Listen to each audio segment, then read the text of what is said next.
नमस्कार दोस्तों, मेरा नाम है अंकित और आप देख रहे हैं जय महाकाल चैनल। दोस्तों, हर कंट्री का जो एसेट होता है उसकी सेना होती है और हर कंट्री चाहती है हमारी सेना सुरक्षित रहे, साथों साथ देशवासी भी सुरक्षित रहें। इसीलिए हर मुल्क अपने एडवांस वेपन्स पे, अनमैन्ड व्हीकल्स, रोबोट आर्मी पे काम कर रहा है। दोस्तों, भारत भी इस दिशा में कहीं पीछे नहीं है। भारत की डीआरडीओ ने काफी ड्रोन्स बनाए हैं, काफी बना रहा है और आगे काफी बनाएगा। भारत ने की डीआरडीओ ने एक नया ड्रोन बना के तैयार किया है जिसका नाम है आर्चर NG-UCV।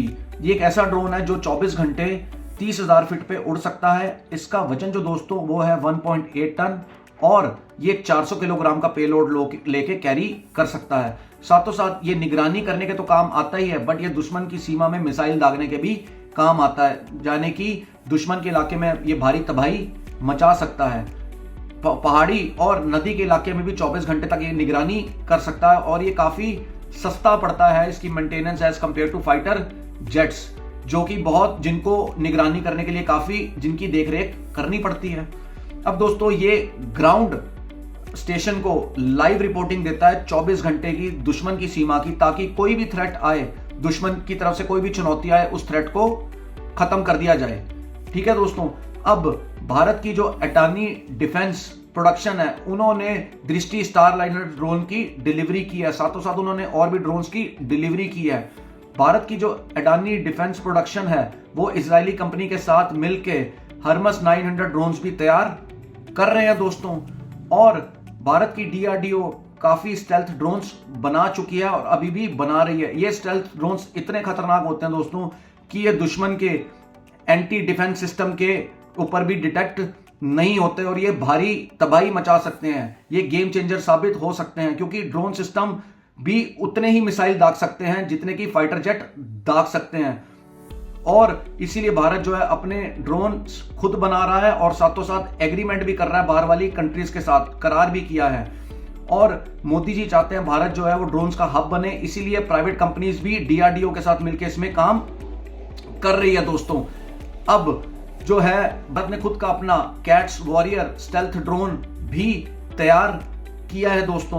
भारत अब क्यों दोस्तों कॉम्बैट ड्रोन्स पे ज्यादा ध्यान दे रहा है? भारत कॉम्बैट ड्रोन्स पे ज्यादा ध्यान इसलिए दे रहा है क्योंकि ड्रोन्स जो हैं उनकी मेंटेनेंस में कम पैसा लगता है, जबकि फाइटर जेट्स की मेंटेनेंस में बहुत ज्यादा पैसा लगता है। फॉर एग्जाम्पल, अगर युद्ध में किसी फाइटर जेट को नुकसान हो गया तो पायलट की जान भी जाती है और पैसे भी बहुत जाते हैं, जबकि ड्रोन्स जो होते हैं उनके अंदर कोई जानी नुकसान भी नहीं होती और उनकी मेंटेनेंस में भी इतना पैसा नहीं लगता। तो इसीलिए भारत जो है ड्रोन्स के ऊपर ज्यादा फोकस कर रहा है दोस्तों। अब भारत का अपना एंटी ड्रोन सिस्टम भी है और भारत आगे इसको और एडवांस करने की कोशिश कर रहा है लेजर टेक्निक के साथ। लेजर टेक्निक से दुश्मन के दोस्तों जो हथियार हैं उनके इलेक्ट्रॉनिक सर्किट को तबाह किया जा सकता है दोस्तों।